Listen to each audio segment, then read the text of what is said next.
and he's around LeBron James. So if the narrative is on him that he doesn't like to work hard, he doesn't like to do this, well, he's gonna be with somebody that does every day.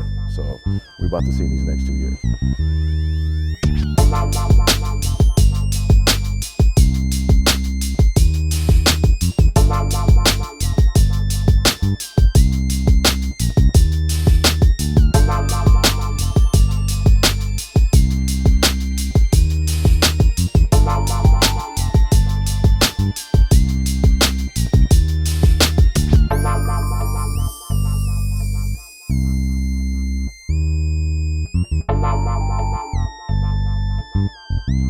OGs are back. It is a Playmaker original presented by DraftKings. Brandon Jennings, appreciate you coming on, big dog. Oh, thank you, OGs, for having me. Man. Thank you. Hey, listen, talk to me now. Everyone's journey is different getting into the league. Yeah.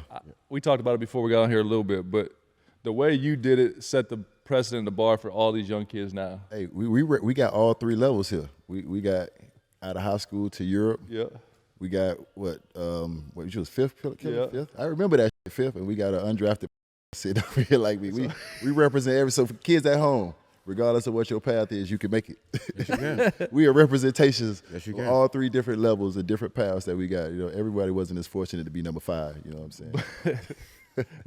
But to start it though, like, and we talk about it now, all these high school kids making all this money. Yeah. College kids making all this money.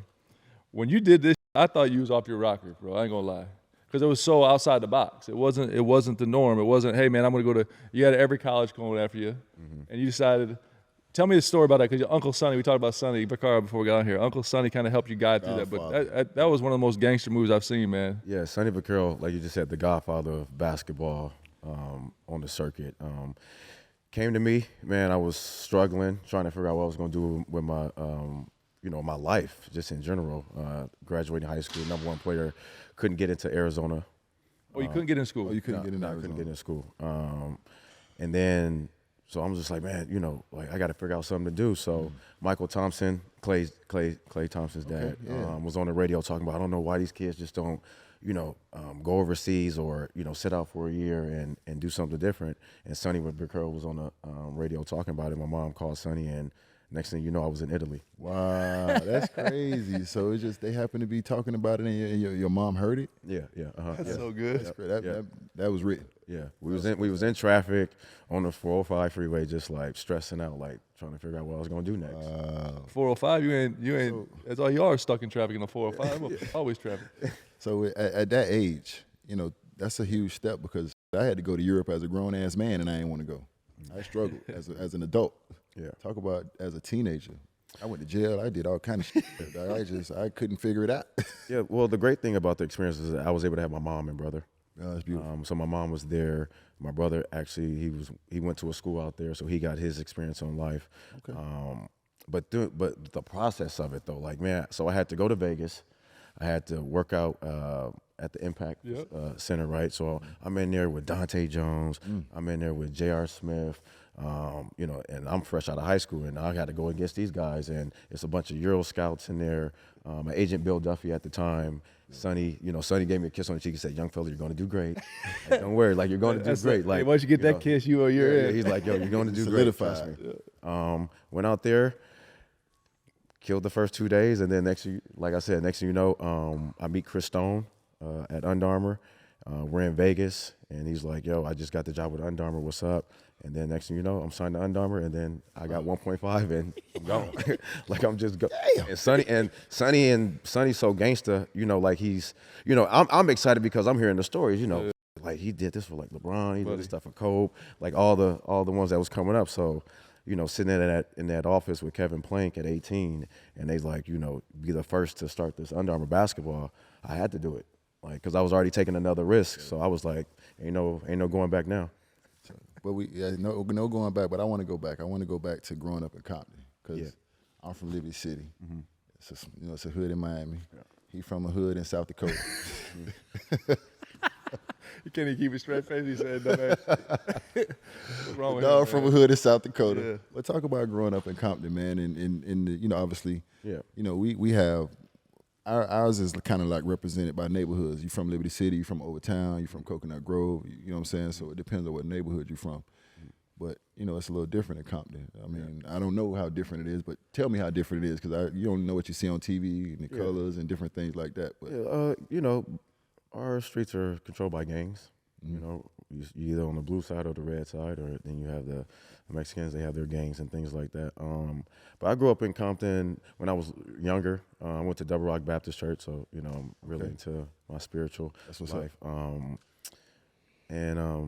We grew up there, and then my dad passed when I was 8, so he committed suicide. So at 8 years old, I was really confused early in my life. So we moved around a lot.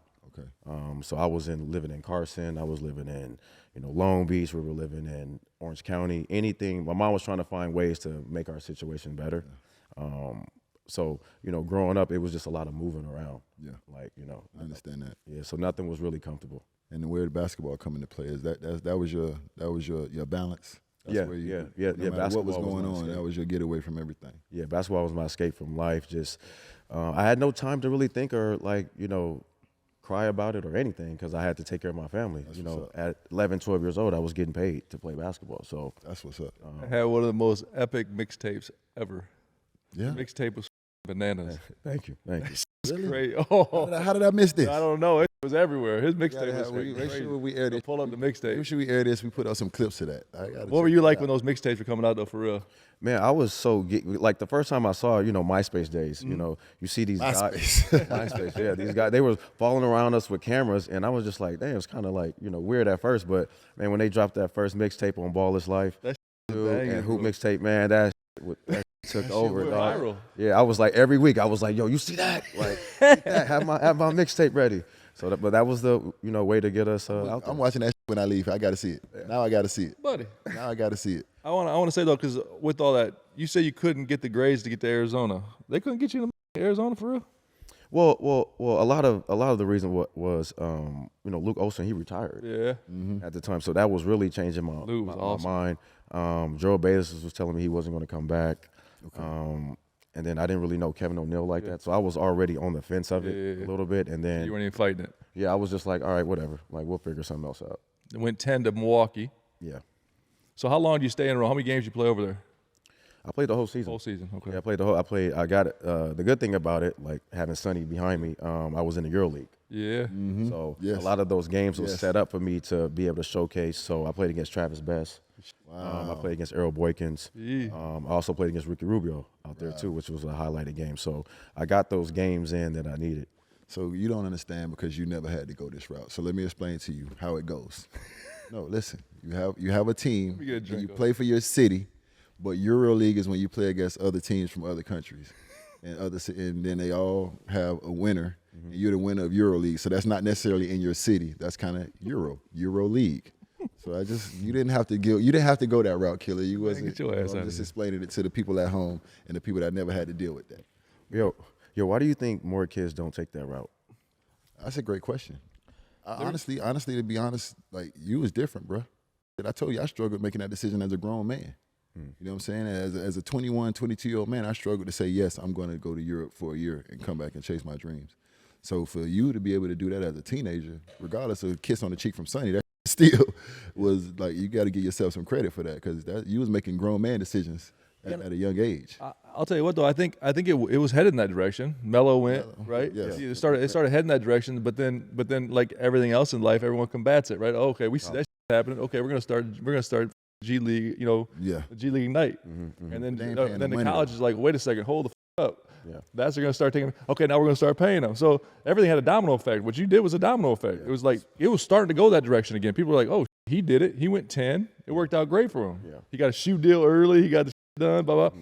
All that stuff started going into transition. But just like there's cause and effect, right? Oh, we ain't gonna let that happen. So we're gonna start G League night. We're gonna start paying in college, in high school. NIL. It's just you started a chain of reaction. I should have let you answer that question. Just spoken like a true agent.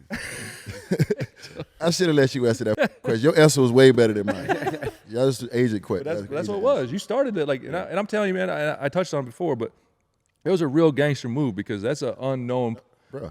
Like now people do it, it's like, oh, okay, cool. But you did it. It was Like Yeah, I ain't gonna lie, I was sitting there like, yo, and they this don't is nuts. understand. This generation is, I don't know if they understand the history of basketball, so you might not never get your flowers, but we giving you flowers. You started something. Thank you. Feel me? Like you Cold-blooded. started something. That took a lot as a young man. So Thank I'm you. happy it worked out for sure. Congratulations. So 10th pick. Talk about draft night. Man, draft night was crazy because I was talking a lot of like during the draft. Shocking.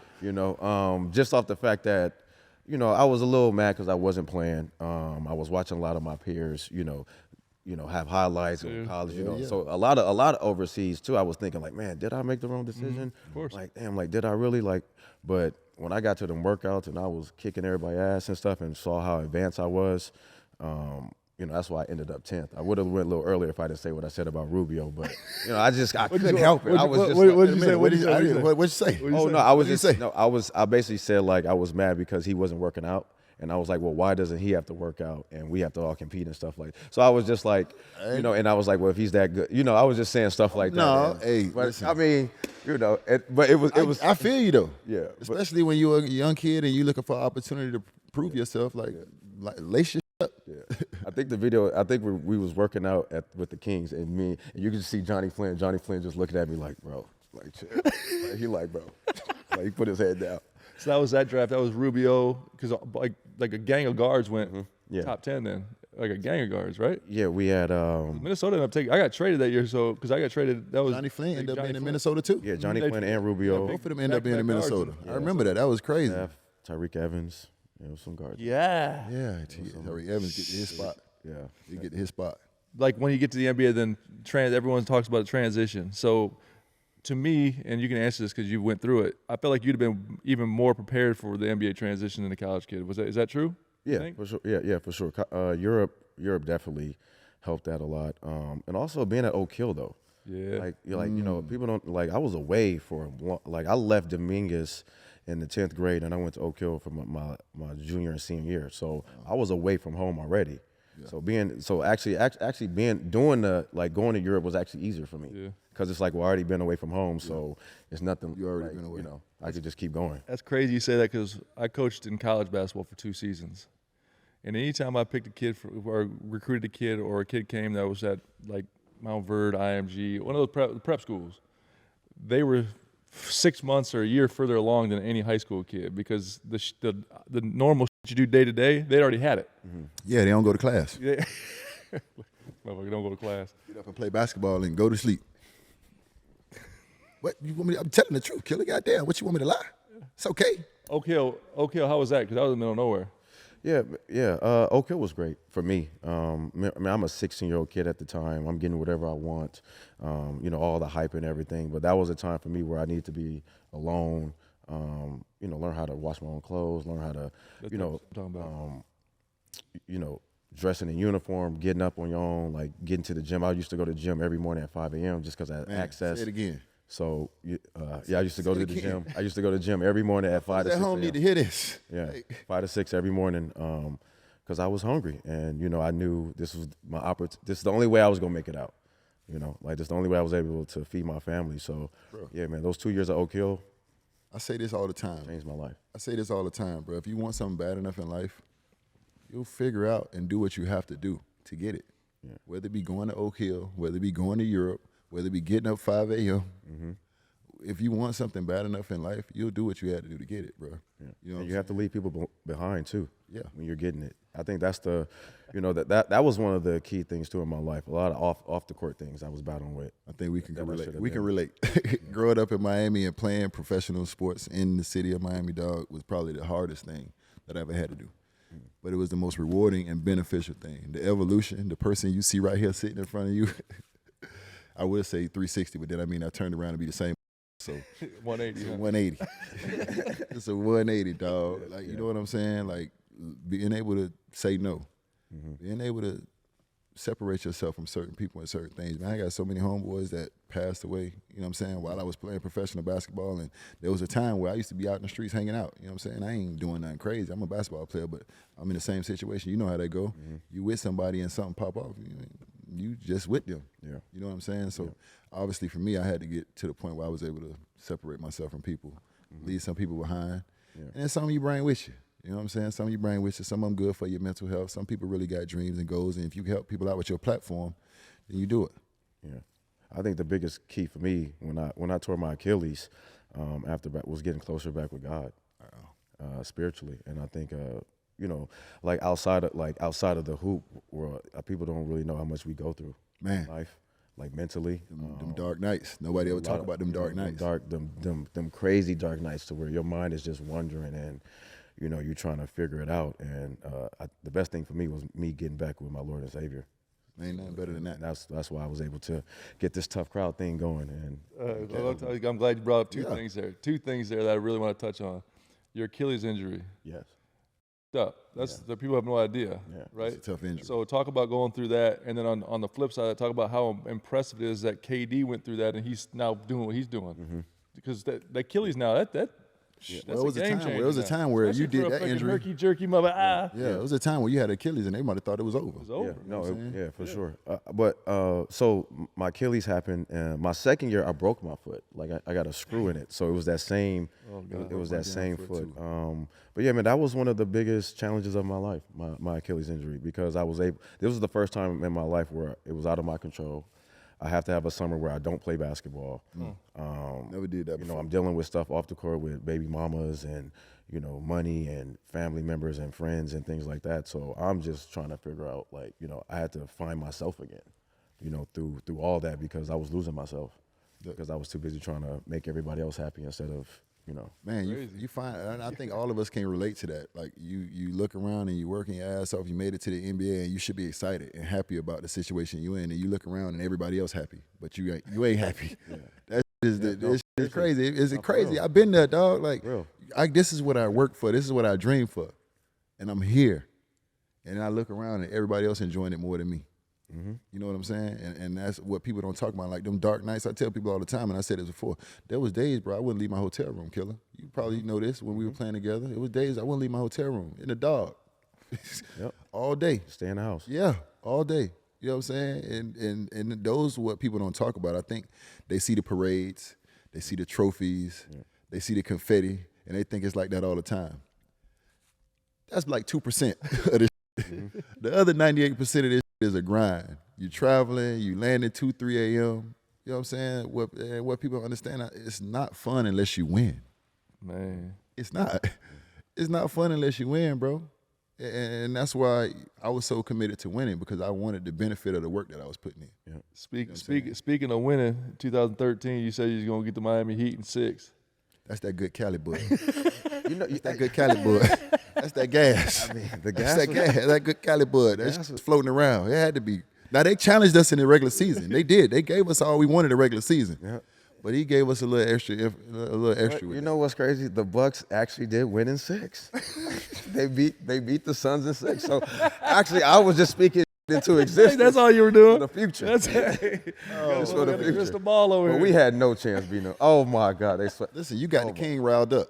You got they don't take when Bron don't get riled up for whatever Dwayne reason. laughed. The Bron skin. Dwayne laughed, all that. Yeah, we trapped the shit out you too, didn't we? Yeah. You remember me? I trapped your ass. As soon as you listen. came, any pick and roll, I was on his ass like Huggies. Come on, you come out this pick and roll if you want to. Yo, listen, we me and trapped the shit out his ass. Me and Monte came out on fire in the first half. Second half, it was quiet. I was like, We trapped that shit out. And we did that on purpose. We said Spo said if he get going, we're going to change the coverage. And you got going in the first half, and the second half, we say we're going to jump his ass. It was over after that. I couldn't, man, yeah. Bro, you was cold. Yeah. You got, like, you know what I'm saying? Obviously, injuries and you was a bucket, dog. Like, real like, shifty, can shoot, all 3 levels, can get to the basket, had the mid-range, can shoot the 3. You know what I'm saying? He was another one. Every time he switched off, Elmo foul his ass. You gonna take a side out of bounds? You ain't finna dance on me. We gonna trap this. That's what we gonna do. We gonna put 2 to the ball and make somebody else beat us. That's what we gonna do today. That was that Scott Skiles, man. He had us in them sets. And that, you know, Scott, shout out to Scott Skiles. Yeah, I like Scott Skiles as a person. I don't know him as a coach, but he was a hard dog. motherfucker, wasn't he? Yeah. Mm-hmm.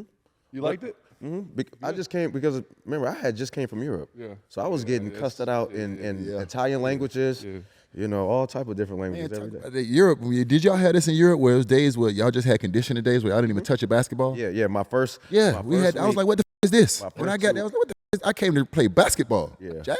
My first 2 weeks, we had to play soccer. Yeah. Like it was no basketball. Like we had to play soccer. Yeah, look. We went for a jog in the forest or something. Like what? Like where's the basketball? At the end of this jog, tell me it's a basketball court somewhere. We jogging to the court, right? Like we know what the fuck are we doing? We went 2 weeks, like he said, without touching a basketball, killer. And I was like, what the fuck are we doing? And it's 2-a-days. Yeah, they still do 2-a-days too. And I stayed, and I don't know if you did this because what was the time difference? Mine, Well, gonna be 6 Italy, hours. it was like, What, Did you ever adjust? 12 hours? yeah. Okay. See, I was on some weird. I stayed on American time and tried to sleep during the day. This motherfucker rocker. I mean, for me, I always took shit to extreme. You know what I'm saying? That's You what I do. I took this shit to extreme. I was like, I'm going back to America. Don't even think about sleeping. Yeah. Don't even think about sleeping. You ain't sleep until you get back? No, I didn't, killer. I told you I was like, Dad, I got to get out of here. But my auntie went with me. You said that you had people go with you. My aunt went with me to take care of me. Shout out Auntie Jackie, man. She took care of her boy. Who's scoring big this NBA season? You are, with all new ways to get in on the action with my partners at DraftKings Sportsbook. From monster slams to dishing the rock and to cleaning the glass, get behind your favorite players and the prop bets you can make on DraftKings, the home of the NBA player props. Here's something special for all you first-timers out there. New DraftKings customers bet $5 to get $150 in bonus bets instantly. Love the thrill of live betting? DraftKings has got you covered. Bet live on in-progress games right as they happen, making watching the game that much more exciting. If sports betting is not yet available in your state, don't worry.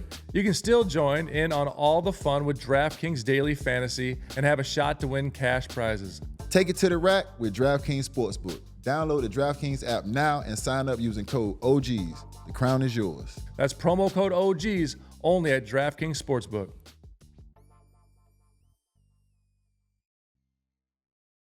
Today's episode is proudly brought to you by our guys at Morgan & Morgan. It's America's largest personal injury law firm. They started out here in Florida 30 years ago and now are helping people across all 50 states. Morgan & Morgan is always for the people and have your back when it comes to fighting to get you full and fair compensation. As athletes, we have faced our fair share of injuries. That's why we know how difficult it is to get back out there after an injury. The team and the support behind you matter. And submitting an injury claim with Morgan & Morgan is free and easy. It just takes 8 clicks or less from the comfort of your own couch to get started. If you're ever injured, you can check out Morgan & Morgan. Their fee is free unless they win. For more information, go to forthepeople.com/theOGs or dial pound law. That's pound 529 from your cell phone. That's forthepeople.com/theOGs or pound law, pound 529 from your cell phone. This, my friends, is a paid advertisement. And now for our NFL Futures segment brought to you by DraftKings. Mr. Haslam, I am going with over Joe Burrow, 4,150.5 yards. It's a little too early to have this conversation. I get it, UD, but here's what I'm saying. I think he's going to come back and have an epic year. But I don't know whose wide receivers are yet. This is going to be up in the air. Yeah, I was just That's where I'm say, at, bro. Why is his over 4,150 and Lamar's over is 3,450? Because Lamar will probably run for 3,450 too. That's the conception, but Lamar doesn't run as much as people think. He doesn't. So that's who you are. You're going with Lamar. Lamar doesn't run as much as people think. I would go with Lamar. You know what I'm saying? We don't know if Joe Burrow is going to have T. Higgins next year. Yeah, that's way too early. Yeah, that's up in the air. Mm-hmm. Draft hadn't been here yet. So, yeah, and if I'm not mistaken, these numbers are less than the numbers he had this year.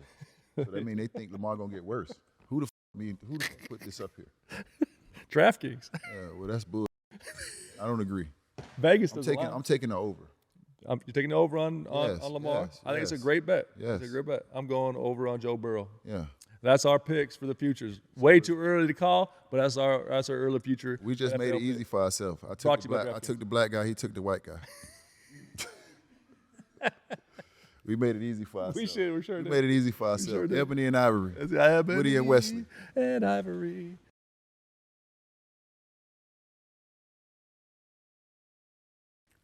Yo, I got a question. You guys, listen, let's go. Ask that motherfucker some questions. So, life after basketball, we're all trying to figure out, I found my passion in fashion.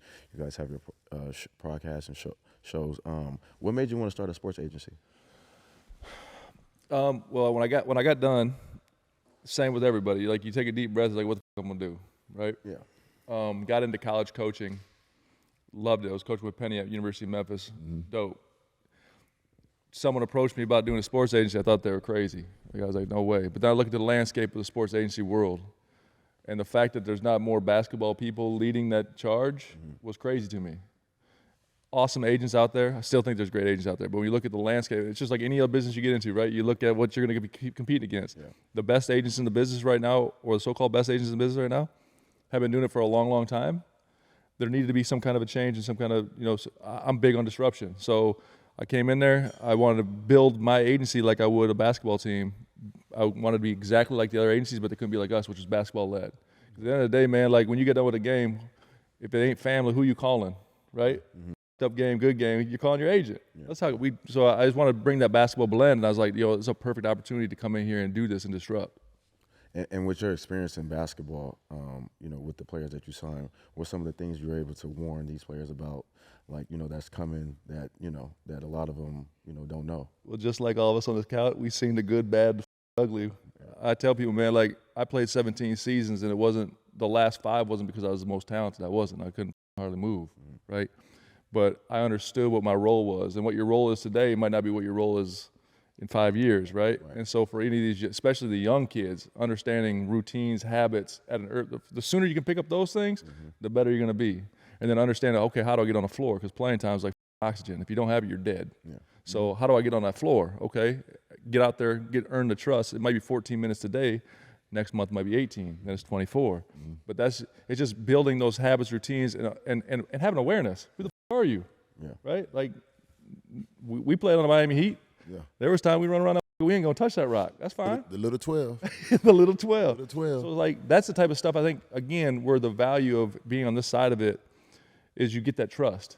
And then through the pre-draft and stuff, I help train them. Like, I'm not asking them to do stuff that I didn't already do. Yeah. So, like, if you can just do that and build the trust, like, you have a great chance. That's good questions. You can tell he's in the podcast, but he's throwing questions back at me. That's a real good question. I mean, that's just dope. It is. That's just dope. Appreciate it. And then making it out of South Dakota, like, I didn't know that. One of my boys told me, man, you came from South. I'm like, so how the hell did you make it out of there? And how did you find? Listen, I wish we had some clips of this. Like, people think I'd be exaggerating. I seen this play. We was in Vegas. I had never seen nothing like this before. He rebounded and outletted to himself. He dribbled up the court. Yeah. He set a pick and roll for himself. He came off a shot of pull up. He missed the pull up, rebounded, and passed it back to himself and shot a 3. I don't even know what the other 4 guys were doing. But when I went back to Miami, I said, I seen this, and it's a white boy that can hoop. Because where we from, we don't see it. That's what I'm saying. We don't see white boys that can hoop. And it's not a racist thing. I ain't racist. I love white people. My wife mixed. So it ain't a racist thing. This man, I ain't never seen this before. This is a unicorn. I told everybody I seen a white boy that is cold. Like, I seen this. And fast forward a year later, he ended up being my roommate at Florida. You know what I'm saying? A lot of it, man, was I gave 0, right? Like, I didn't, like, none of that stuff really even mattered to me. It was just hoop. You know what I mean? Like, and I watched all the come fly with me shit.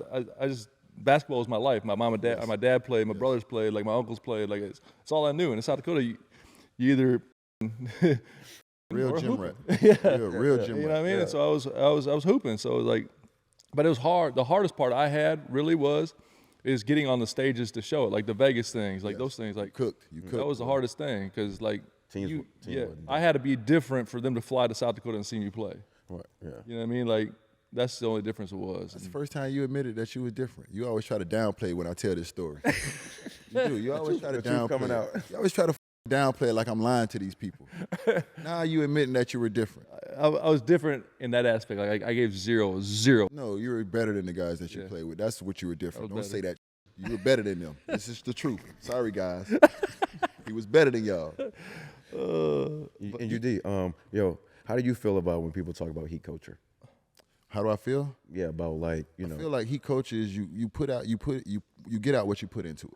You can't just come down to Miami and think that you're going to have the impact of the culture if you don't put the work in to have the impact of the culture. Like, that has to be a lifestyle for you to get the full impact of that.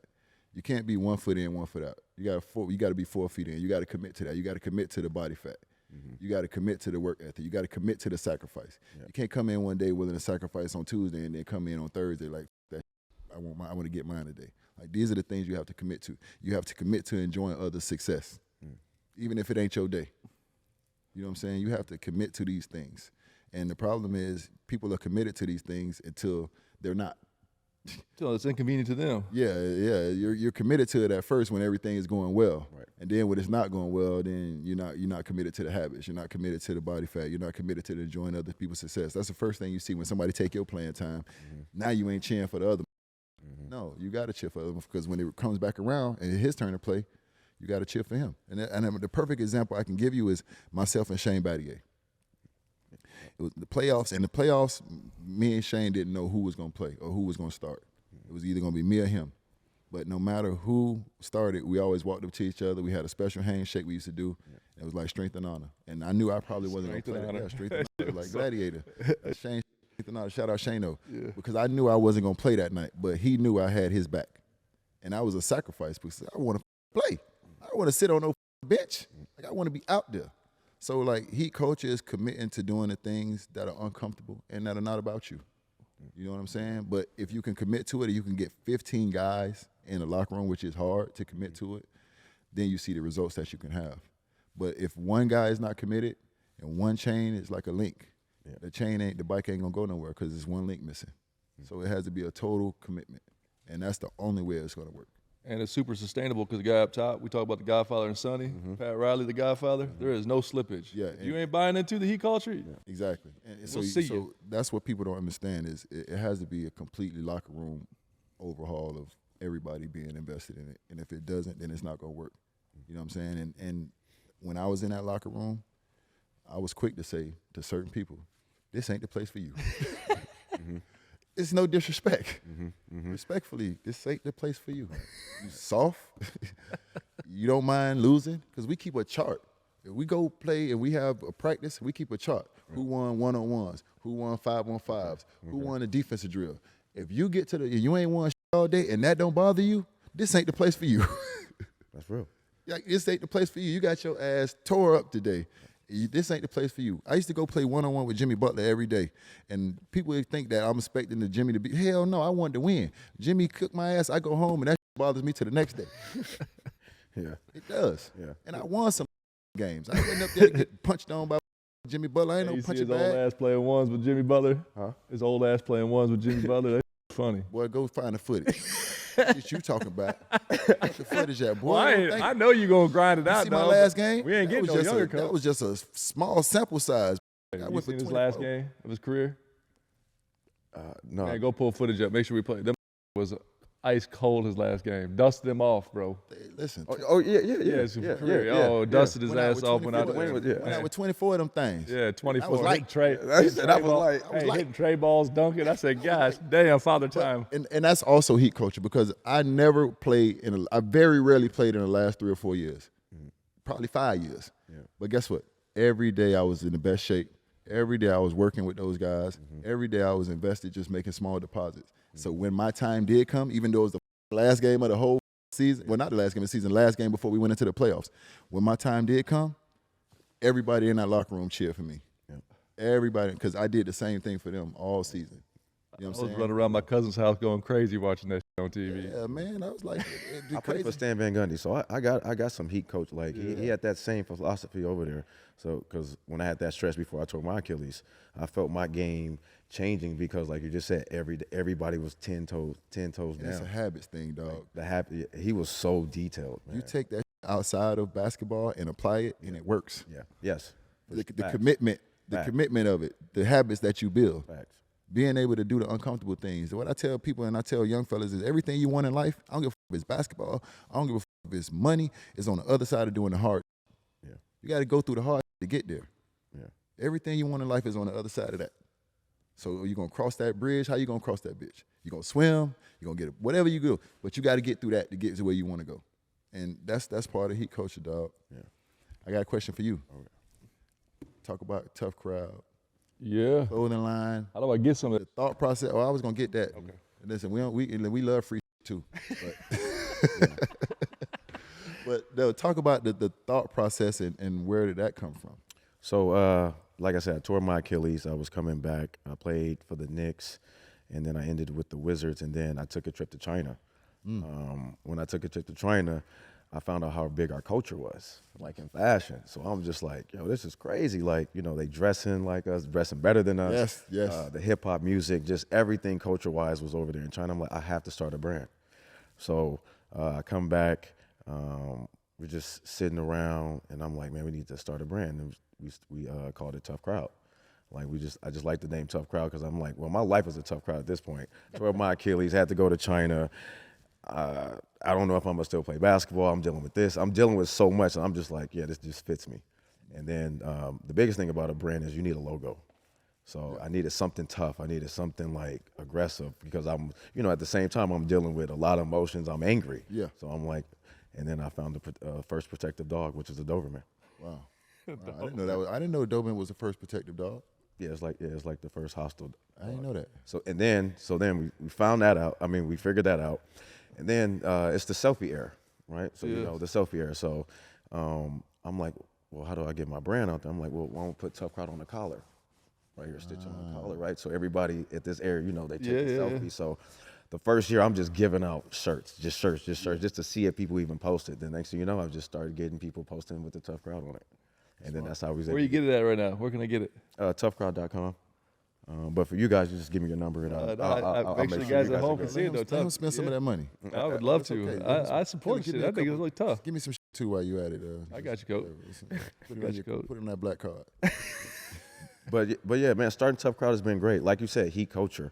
You know, being able to be around Stan Van Gundy and being able to see that has been able to help me too in my life outside of basketball. I mean, you had to have a vision, dog. That's crazy. The vision, that's where it started at. You know what I'm saying? Putting it on the collar, the selfie, like that's thought into that. You know, I would have never thought of that.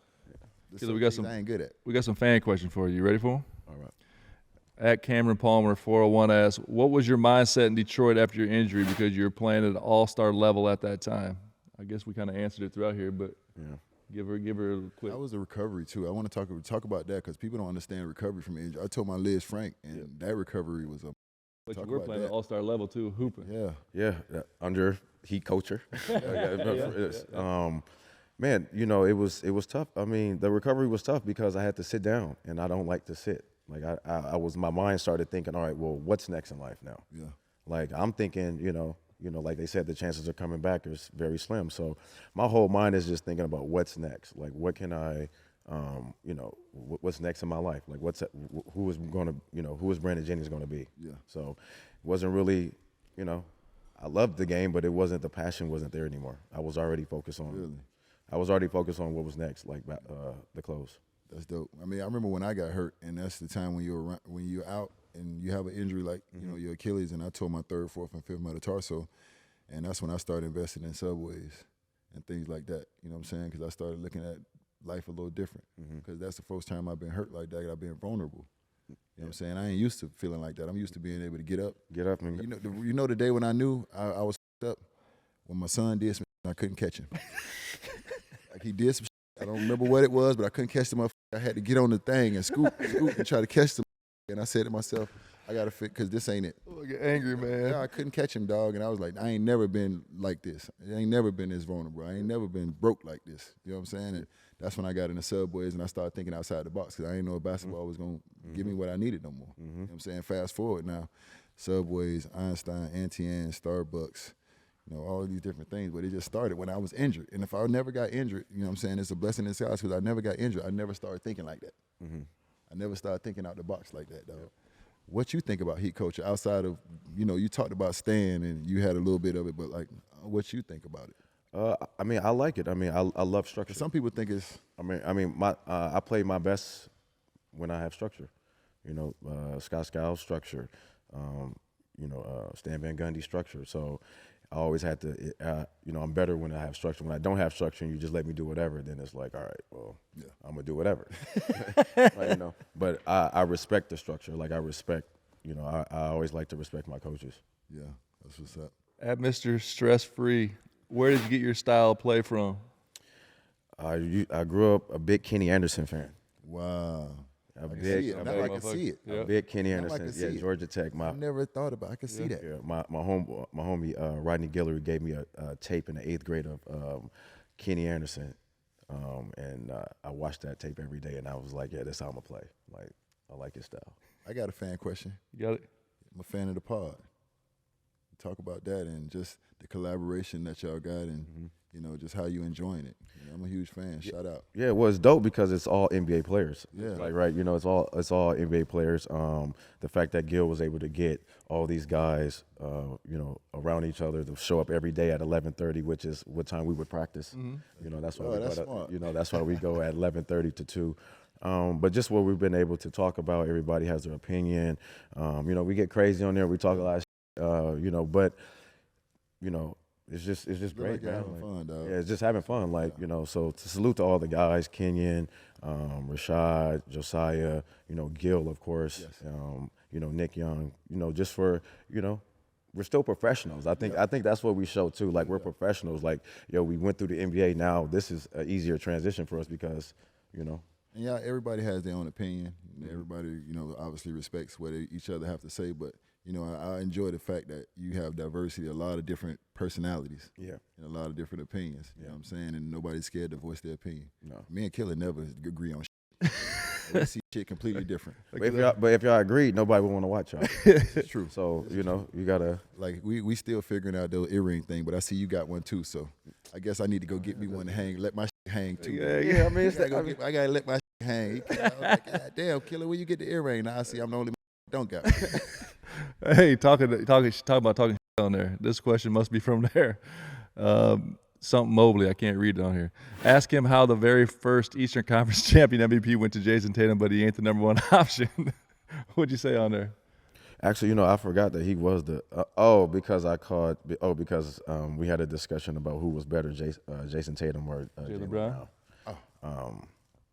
You know, but And you must have said he wasn't the number one option or something based on this question? yeah, I said Jaylen Brown was the number one option because he won Finals MVP. So, And it's all opinions, bro. Like, this is where it get to be barbershop talk, and he's allowed to have his opinion. Yeah. You know what I'm saying? And that's where, you know what I'm saying, I tell the people all the time at home, don't DM me that. I'm allowed to have my opinion. You know what I'm saying?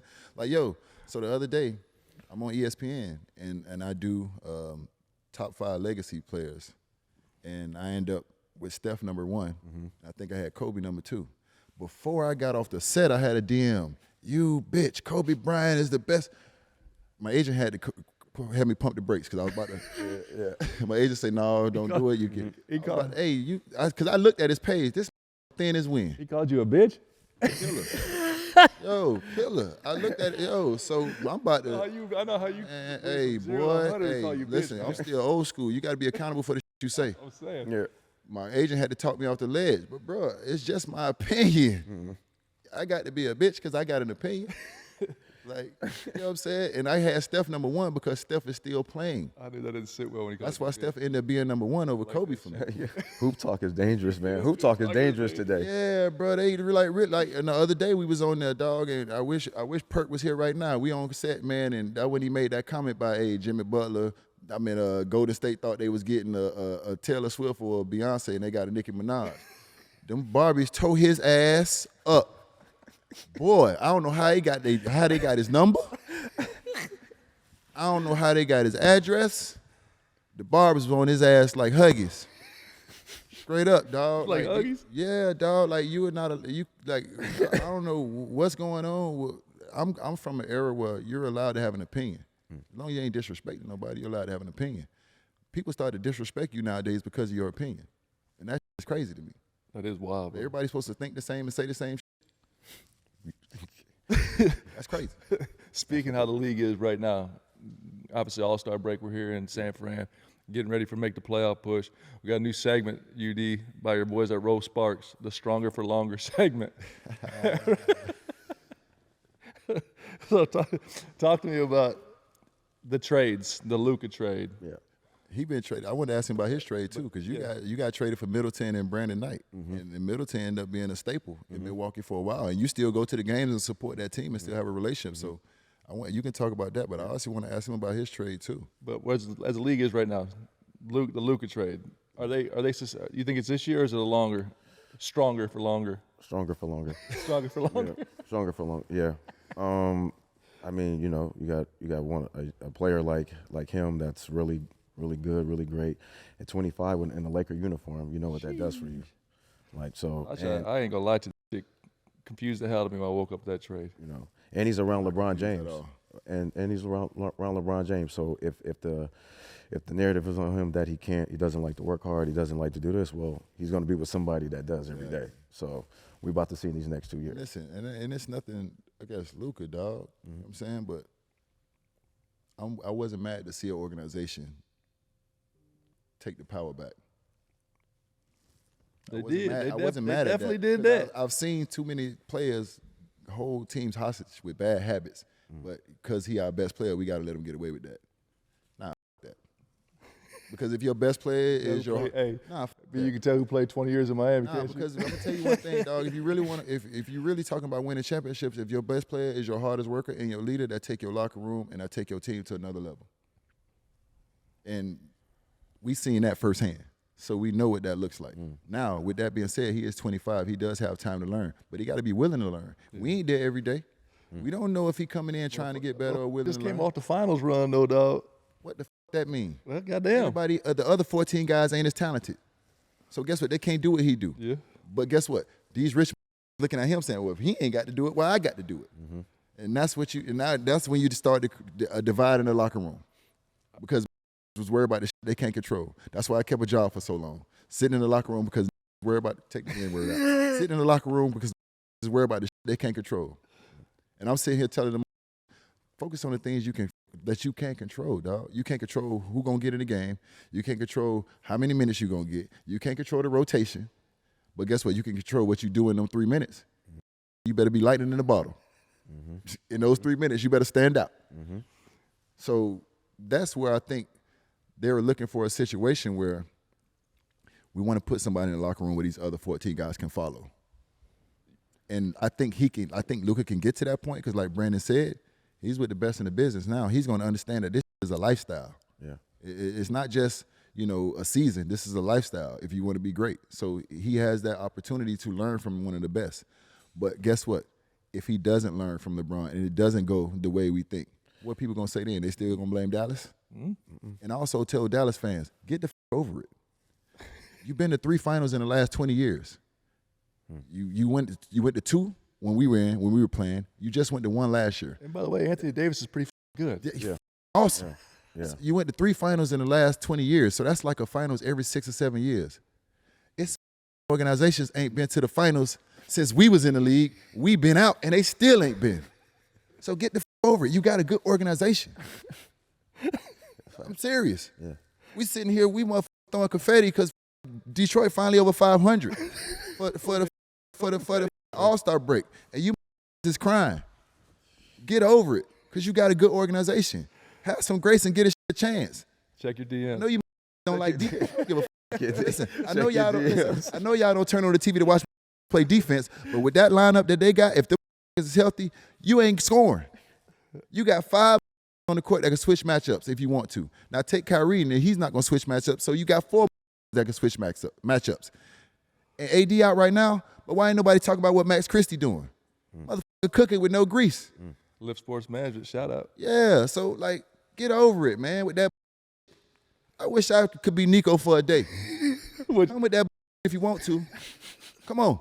I'm going to set an example at one of your asses. Fellas, we all know when we've been away from home and it's been a long day, you get that text from your lady. Can't wait to see you tonight, baby. I miss you. When you laying in bed after a long night, she roll over and toot it out for you. Let you know it's Mr. Nasty time. Have that roast sparks on deck, boy. Time to show up and show out and handle your business. If you don't, somebody else will. Gentlemen, we all know what spring brings. Sun's out, buns out.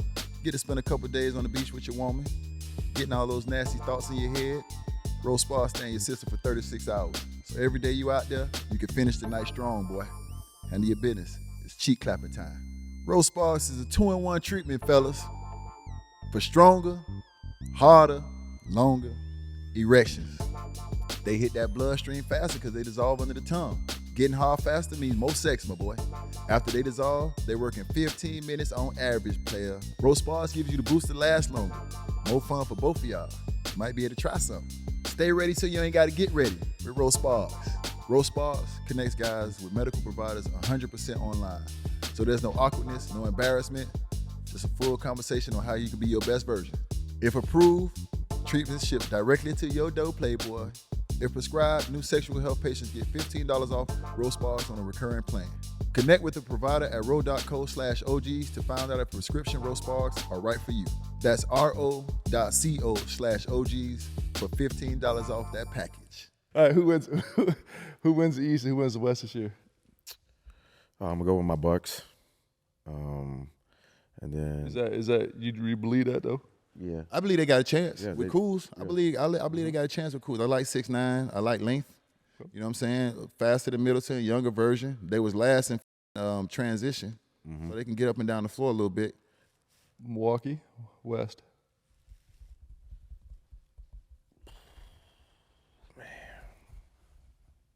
I like Dallas.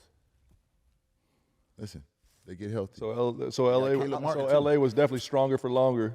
Yeah, If they had Mark Williams, Dallas I like if they would have Mark Williams. I would have liked that. Man, That vertical about- space and take Luka game to another level. man. what y'all think about the Clippers though? Getting Ben Simmons. I mean, what you think about it, Killer? What you think about it? He asked you a question. I mean, I just want him to play. I just want him to play. So you don't think? I don't give a if you go 0 for 30, shoot the next one. I mean, you still got Denver over there though. What about OKC? You ain't a believer? I'm gonna give it another year. I don't think they had enough pain. That's the only thing about OKC. People think that like people writing OKC off, and this conversation came up once again when I was on TV. And for me, it wasn't about the talent. They got the talent, but it's the pain that drive you. It's that Boston had to go through a couple years before they finally got over the hump. You know what I'm saying? Losing to us in the bubble, then coming back and losing the next year to Golden State. You know that's the kind of shit that drive you all the way through the summer to the next year. And that's what I'm missing from OKC, just the pain that's going to drive you. You know what I'm saying? Because other teams have experienced that pain. So that's what's driving them. The Memphis, they've been there. 2 years ago, who they were, and then that disappointing ass last year, you think them would think about that all summer? That's the shit that drive you. That's the shit where you just sharpening your blade. You can't wait for the season to come. So that's the only thing, that's the nugget that I take from OKC is that they just ain't had them sleepless night shit. They ain't had that pain yet that's going to drive them. But they will. Yeah, I think they just worried about getting SGA MVP. Yeah, well, listen. I think that's why. I ain't never seen no like that before. That cook like that and don't sweat. I don't know if that's, no, listen. I don't know what kind of that is. I don't know if it's this deodorant. I don't know if it's in his jeans. It's just deodorant. It's the Nigga, Skims. yo, the have 40 and Sweatless if you deodorant, watch bro. he'll have Sweatless 40 deodorant is and the crazy. camera will zoom in on him. It's not a bead, a sweat. I don't understand that. I know he is. I know the can dress, but he cool as a boy because I don't understand. Nah, he swagged out. Hey, a couple other trades though we didn't talk about. DeAndre Hunter to the Cavs. Cavs number one team in the East right now. You don't think that helps? I mean, Okay, I see. Defensively, I think it'll help. When you talk about they got small guards. I'm telling you, no one talks about the Cavs. Cavs over there rolling though. Defensively, I think it helps. They got small guards with Garland and Mitchell. This helps them match up a little bit better with Tatum and Brown in the playoffs. And Evan Mobley too now. Max gonna have to take some of those challenges, but they got to match up with them big boys. I hope they ready for that challenge because them boys in Boston ain't playing. Oh no, that's why I tell people all the time. People worry about Boston not being in the first place in the East, and I'm telling them they done played the most basketball out of anybody in the NBA the last 3 or 4 years. Yeah. You know this, Killer, man. When you been there, man, you ain't worried about no home court. We'll drop us in that like Navy SEALs, and we gonna get it done. Like I don't care where we got you play you. No doubt. Yeah, this you can't stop this. This gonna happen whether you like it or not. So y'all was never worried about the number one. Hell no. LeBron in them? The first year we played and we beat Indiana, and the first thing they said is if we would have had home court, we would have won. Guess what? Next year they had the first seed and we had the second. Belt Same ass. results. Belt ass. Dropped us in that bitch like Navy SEALs and dust that shit off. It don't matter. Get that shit up out of here. It don't matter. It don't matter. Not when you got teams like Boston and teams like what we had. That shit don't matter. We'll play your ass anywhere. Because the system you already Yeah. know. What? We play your ass outside with double rims in the dirt. We had a better basketball team. Yeah, Felt good. it doesn't matter. You walk in with them though, bro. You feel good every time. That's what I'm saying. Yeah, it's like having those guys around y'all playing. Like I know y'all just like the confidence and. Yeah, I'm telling you, man. I told him this like when I decided to go to Miami. That's what my whole intention was. Like I was so sick of lacing my shit up in October. Like yo, like this is a job. I have no chance of playing and for anything. Like if we make the playoffs, it's throwing confetti. I was done with that shit. For me, Well, you walk in there, you're like, oh, we got to shit. We're gonna win every game. That's what you felt. For me, it was like they took pay cuts to get me back. So I was like, I'm gonna get these boys their money worth. He took pay cuts for me. He took a pay cut. Bron took a pay cut. D Wade took a pay cut. Chris Bosh took a pay cut. I was on my way out that bitch. They all took a pay cut. I'm like, I'm gonna make sure these boys get their money's worth. That's what's up. That's real. Swiper the Fox, De'Aaron Fox. How good is that with Wemby? I like it for the future. I love it too. I like it for the future. That whole team. Who else they got? Stephon Castle. Yeah, I love Stephon Stephon Castle. I like Stephon Castle. Well, I watched him live the other day. Yeah. He got it. Yeah, dog. I like it. Yeah. I like it. I just wish if they had CP3 younger Yeah. and De'Aaron Fox, they would have been a little bit more scarier. But D Fox will be all right. You can see the vision though. Yeah. You can see the vision and what's coming with that. So you guys, before we get off here, you guys don't think there's gonna be LA has a chance? No, I think in a 7-game series, because right now they put themselves in a position where they got home court. I think they're 4th right now. I think in a 7-game series, I like them against most teams with Luka. If Luka can get it going offensively, I know the last couple, I think he's averaging about 14 or something like that. But in a 7-game series, I like them against, they got a chance to beat anybody except Denver. If they don't get no bigs, that goddamn joke. What about Golden State? That's why we're here. We're here in San Fran. What's up with that? Are they gonna make it in the playoffs? They in like 10th or 11th, but I don't think they have enough. I think they get in. They get in. I think they get in. I don't think they have enough. Because the way Steph and Jimmy playing is just like Jimmy brings something that Steph never played with. Like, Jimmy don't even shoot threes like that. So all his game is, 15, 17 We had 24 the other night on 18 free throw attempts. Listen, I love it, but at the end of the day, though, some people got to lose because they down. So you no matter how well you play, you banking on teams in front of you losing. You know what I'm saying? And that West so tight. So yeah, no, it is. Yeah, you lose 1 week. It's yeah. So they got other teams got to lose. You know what I'm saying? You got, I think Houston dropped a little bit. Denver's too. Denver. That boy over there in Denver, you can't count him out. Yeah. So, but I to your point, and I ain't never trying to go against Chef though. That Chef. You always got a chance with Chef. Yeah. You always got a chance. There's certain that you always got a chance with. You always got a chance with Chef. You always got a chance with Bron. You always got a chance with Giannis. Certain you always got a chance with, no matter who the you play. Your coach got to get you. You know this, and this is what we talked about with the Miami Heat. Your coach got to get you 1. Your stars got to get you 2. And your role players got to get you 1 out the mud. And that's how you win 7. That's how you win 4 out of 7. You heard that? That's why you don't get this in 6 that 1 year. I know, because I got us out the 4th. Listen, that's when I knew the Bucks and 6 thing is legendary, dog. Hey, listen. Bucks and 6 I know I had y'all hot. I know that y'all shit was so mad. mad. I was on there talking. I was like, man, we going to get them out in 6. Man, we played that shit in the locker room and paused it. You see it? Smoking that good over in Milwaukee. It got us out of there. I was like, I got to try that Cali boy, because that's fire. I had like 15. I had like 20 in the first half. I came out in the second half, man. It was trap. I'm like, man, ass. I'm like, God damn, boy, dog. listen. Like, I couldn't wait for him to come off a pick and roll. Oh, we going to trap that shit out of his ass. 20? Okay. We had to touch on that one more time before we let you out of here, brother. Wait, Bucks didn't get us in 6, Coach. Bucks didn't get y'all in 6, but y'all got us in 4. But yeah, we won that shit. Yeah, we swept that shit. Yeah, y'all did. Y'all bring out the damn broom. The broom. I said, I know the Bucks trade my ass. I know I'm out of here. If I'm not mistaken, but if I'm not mistaken, the last game you had a good one. The last game, I think. Did you play well the last game, or was it the third game? One game you played well. I think one. No, I'm saying the first game, the first half you cooked, but on your way out, knowing y'all was on your way out, I think you had. Was it game 4 or game 3? I think it's game 3. Yeah, you went. Yeah, you cooked game 3, and then game 4. Y'all had Norris Cole. You know what I'm saying? He was a dog on the, like, he come in with that high top, 94 feet. Like, God damn. He did come in and then you got to deal with Mario Chalmers, and he getting cussed out because he know if he ain't doing his job. Man, boy, shout out to Rio. He was a good sport. Yeah, no, for sure. No, for sure. He was a good sport. No, for sure. I mean, he took the. Shout out to Rio. He was a good sport. Out, bro. He got that cussed out so many times. It was so many. I had to put him in. Bron jumped up. I had to grab him. Hey, man, come on, man. He'll fold this man up like a lawn chair out here, man. Well, man, I appreciate you coming on, big dog, for real. Man, showing love and coming on. Man. Tough Crowd. We're going to check it out. Nah, man, I want to thank y'all OGs. Appreciate thank you, y'all. man. Y'all keep going too, brother. Yes, sir. Always. OGs out. Doing y'all thing too, man. Appreciate you, bro.